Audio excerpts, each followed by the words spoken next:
Today we will be talking on weaning from mechanical ventilation.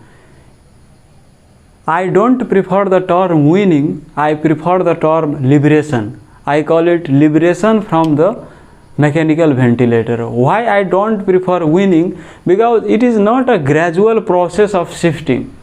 It is suddenly you liberate from the ventilator and you let the patient breathe on its own. So it is actually liberating from the positive pressure ventilation, whatever may be. So let's talk about this. So what are the steps of weaning? So first of all, we have to assess whether patient is ready to wean or not. Then you give weaning trial. If patient is ready to wean, then you give weaning trial for half hour to 2 hours. And if patient pass this trial, then you think of extubation or you go to extubation. So it is a 3-step process. First assess readiness, then give trial, then go for extubation. So how do we assess whether patient is ready to wean or not? There are multiple parameters that you have to look for. One is whatever the reason that you have intubated, whatever the primary pathology, like for example ARDS, pneumonia or neuromuscular weakness in GBS or myasthenia, that primary pathology should be resolved and patient is able to take a spontaneous breath. No brainer in that. If patient is not able to take a spontaneous breath, then how can you consider weaning? So primary pathology should be resolved and patient is able to take a spontaneous breath. Next is respiratory parameters. So in respiratory parameters, pH should be greater than 7.25. It means that there is not much carbon dioxide built up to cause acidosis, respiratory acidosis, or if there is not metabolic acidosis, lactic acidosis. So pH is greater than 7.25 and saturation is greater than 90%, or PaO2 Fi2 is greater than 150 on PEEP less than 5 centimeter water and FiO2 0.4 or less. So saturation should be greater than 90%, PO2 FiO2 should be greater than 150. In COPD patients you can consider like 120 threshold as well, and PEEP should be less than 5 centimeter water, FiO2 should be less than 0.4. If patient is on inotrope, it should be on de-escalating dose, not on escalating dose. Better patient should be off inotropes. Even if inotropes, you can consider low dose inotrope. That is regarding cardiac status. Third is neurological status. So GCS should be greater than 8 and patient is able to maintain his airway,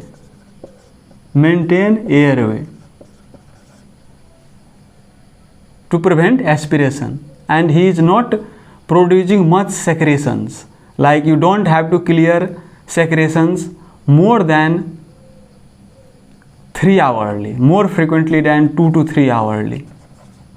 So there is not much secretions. So one is respiratory status, second is cardiac status, third is neurological status, fourth is hemoglobin. Hemoglobin should be greater than 7 gram per deciliter. Temperature should be less than 38 degrees Celsius. If there is fever, it means there is hypermetabolic state. In infection, sepsis, fever, what occurs, increased carbon dioxide generation is going on, and in that condition you don't consider weaning. You should let that condition settle down. If patient is anemic less than 7, then if you wean, his cardiac respiratory status may be already low, reserve oil is already low, and hemoglobin is also low. So definitely those low hemoglobins won't be able to carry oxygen to the mitochondria, and patient may deteriorate. So hemoglobin should be greater than 7, temperature should be less than 38 degrees Celsius. These are also additional criteria. And if you see that these conditions are met, then we go for weaning trial. Before going to weaning trial, let me tell you what are the predictors of weaning success. How can you predict whether patient will success weaning? So there are variety of parameters. One is rapid shallow breathing index, another is maximum inspiratory pressure, also called negative inspiratory force. Third is P 0.1 second or P 100 millisecond. This is called occlusion pressure. Occlusion pressure. So let's talk about RSBI or Tobin's index. Tobin's index. So as the name implies, rapid, shallow, rapid divided by shallow, and this is the index, rapid shallow breathing index. So rapid means frequency, shallow means tidal volume. If frequency is high, rapid, and tidal volume is low, shallow breathing, it means that index, this numerator is high, denominator is low. So index will be increased. So if the index is high, it means that there is chance of weaning failure. If index is low, then there is chance of weaning success. So the cutoff is 105. If it is greater than 105, there is chance of weaning failure. If less than 105, there is chance of weaning success. And another is maximum inspiratory pressure or negative inspiratory force. It should be greater than minus 30 centimeter water. So he should be able to suck in at least 30 centimeter water pressure on his own, with his own ventilatory capacity. And third is occlusion pressure. So it is abbreviated as P 0.1. So you occlude for 100 millisecond during inspiration and you check the pressure. You can turn this button on and it will display. If it is 1.5 to 3 centimeter water, if it is between this range, then there is chance of weaning success. If less than 1.5 or greater than 3, there is chance of failure. So if it is less than 1.5, it means that the respiratory drive is low. And if it is greater than 3, it means the drive is high. So if there is not much respiratory drive, then patient won't be able to breathe.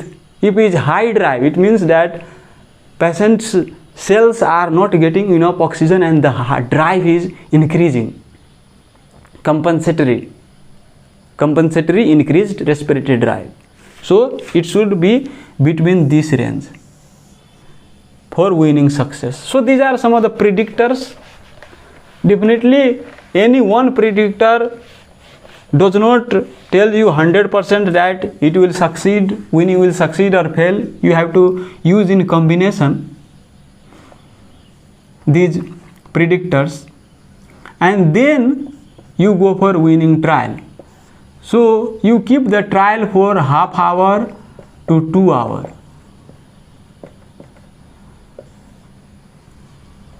So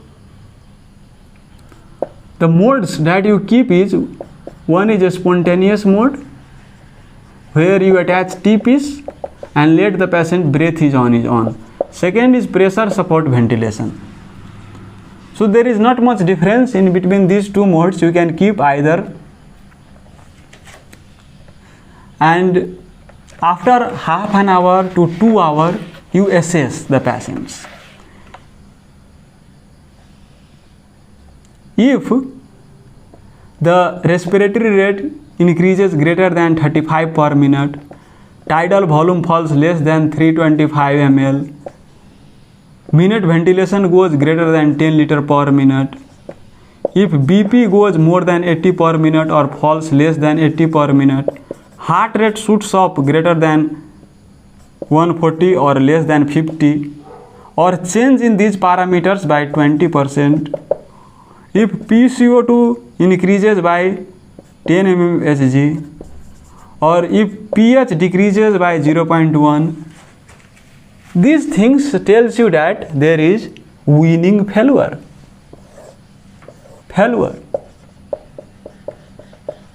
So you have to change it to previous mode of ventilation that he was previously on.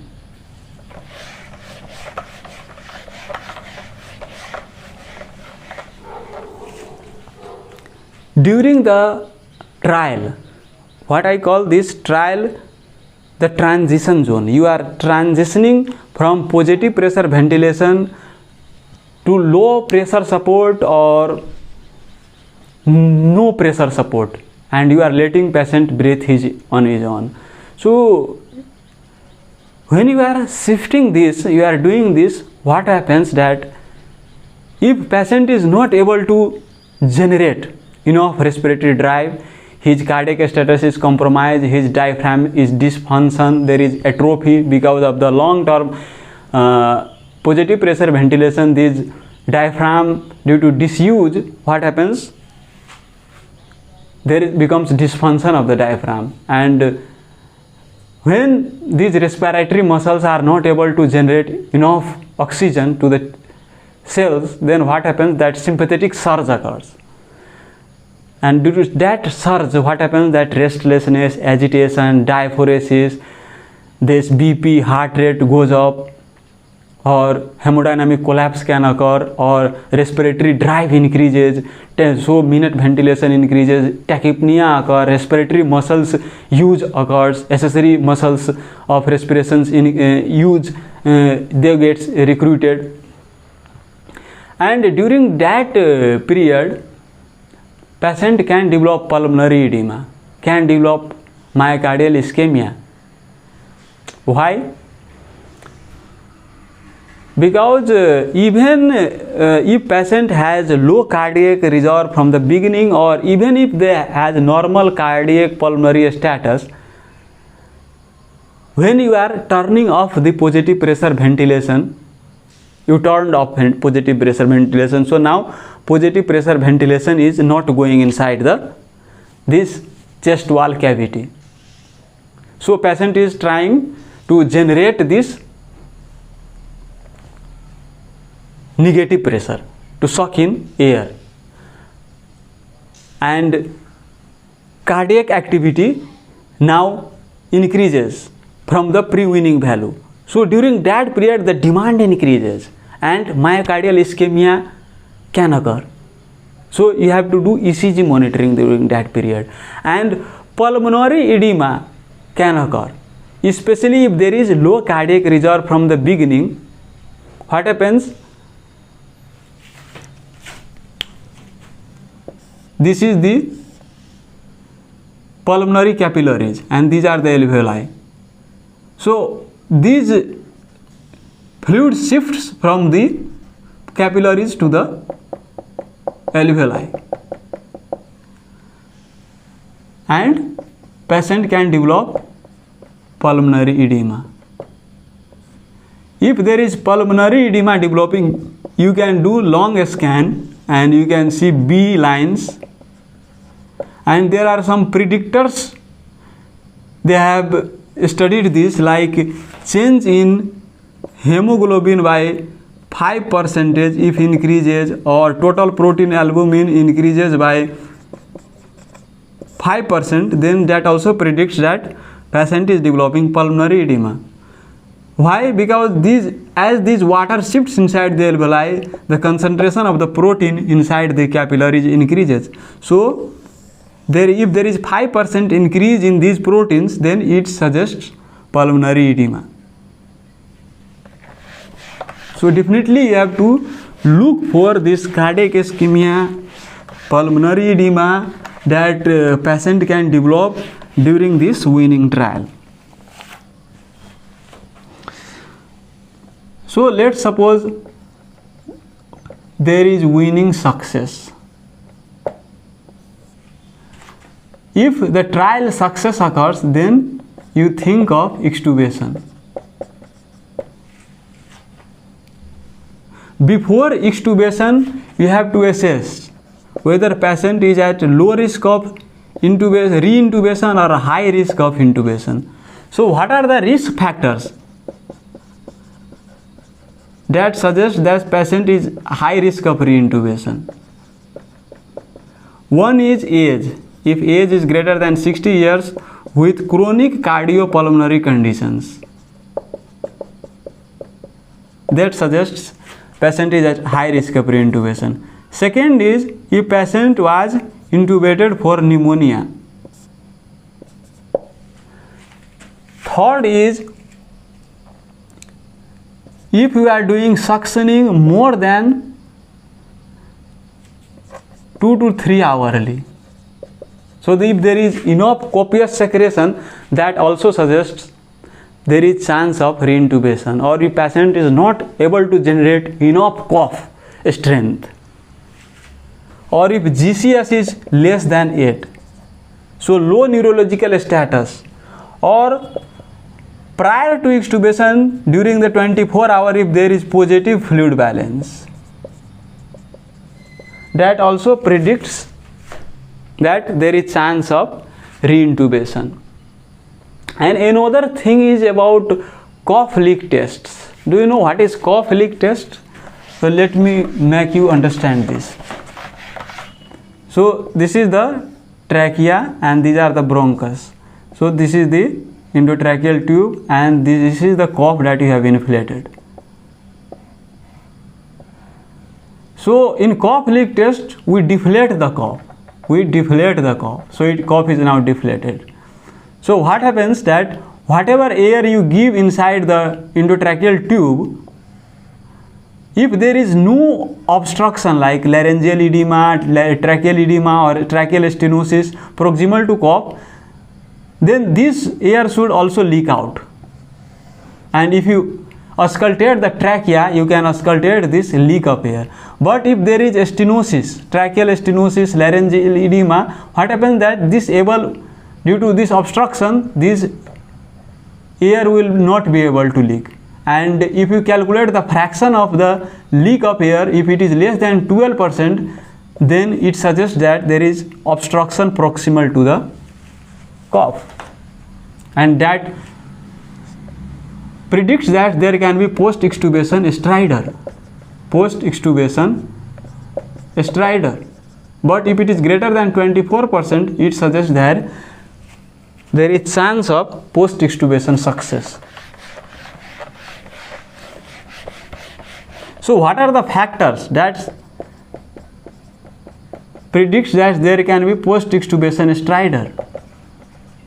During intubation, if there was laryngeal injury, or if the duration of intubation is greater than 3 to 7 days, if patient is elderly like greater than 80 years, if female gender,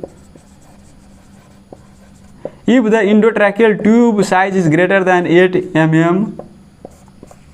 So with these factors predicts that there can be post-extubation stridor, and you have to be ready for that. If there is a high chance of post-extubation stridor, then what you do is that you give methylprednisolone. You can give 40 mg methylprednisolone about 4 to 6 hours prior to extubation. You can also give like 20 mg 4 to 6 hourly 4 times prior to extubation. But if you give 40 mg, then a stat dose 4 hours prior to extubation, and that decreases the chance of post-extubation stridor. And after extubation, you have to monitor the patient. If patient is at low risk of re-intubation, then you can discharge the patient from ICU in 12 to 24 hours to ward. But if it is at high risk of re-intubation, then you have to observe for about 48 hours. And regarding feeding after extubation, you have to assess whether patient has high risk of aspiration or low risk of aspiration. If patient is, his neurological status is good, able to maintain his secretions, has enough cough strength, then you can start feeding. But if that is not there, then you can delay feeding about 24 to 48 hours. And you have to assess the gag, his ability to protect airway before starting feeding. So we discussed, is the patient ready to wean from the ventilator or not? Then we discussed weaning trial and then extubation. So who are at risk of reintubation and who are at risk of, who are at high risk and who are at low risk of intubation. And another thing I'd like to tell you that sometimes there is difficult weaning. So once you do a spontaneous breathing trial and you failed, and you failed more than 3 times. So from the first day of the failure of a spontaneous breathing trial till 7 days, if you are not able to wean, that is called difficult weaning. So what are the causes of difficult weaning? So there are variety of causes that contributes to difficulty weaning patient from ventilator. So starting from nutritional status, if patient has poor nutrition or if GRBS is high, if patient is especially diabetic, those nutrition should be in the range, whatever the requirement, whatever the calorie requirement, even if low or high, that delays weaning. So one is nutritional status. Next is electrolytes. If hypokalemia, hypophosphatemia, hypomagnesemia, hypocalcemia, these electrolytes, if there is deficiency, then impairs the muscle contraction, the intercostal muscle contraction, diaphragmatic contraction, and that impairs weaning. So nutrition, electrolytes, and another is critical illness, myopathy, neuropathy. Myopathy, neuropathy. Another is endocrine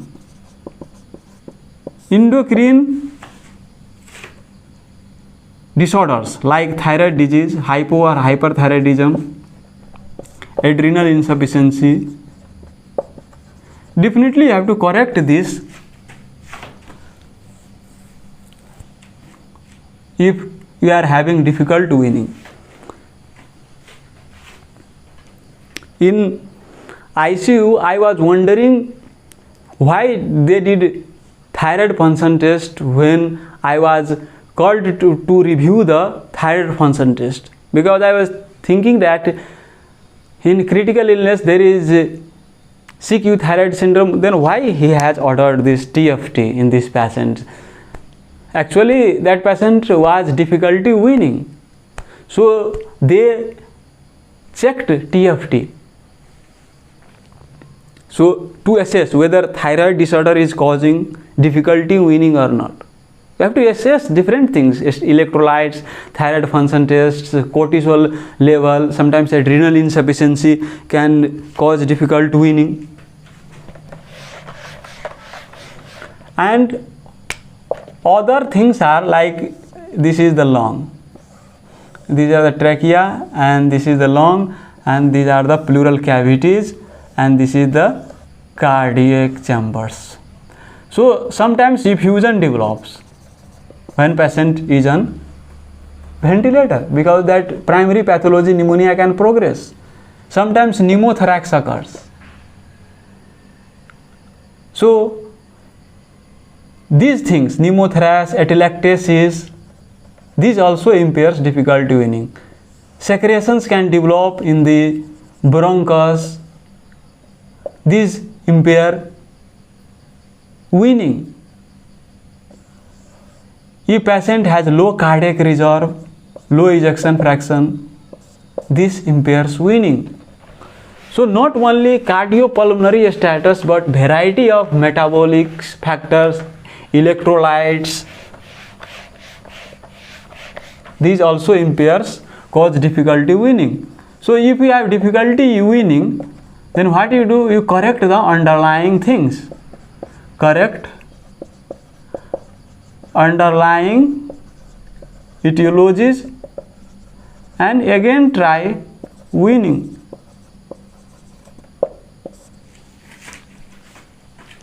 So this was in nutshell about how to liberate a patient from ventilator. I hope I made it clear. If you still have any questions or concerns, you can comment it down and I will be happy to answer it. Thank you.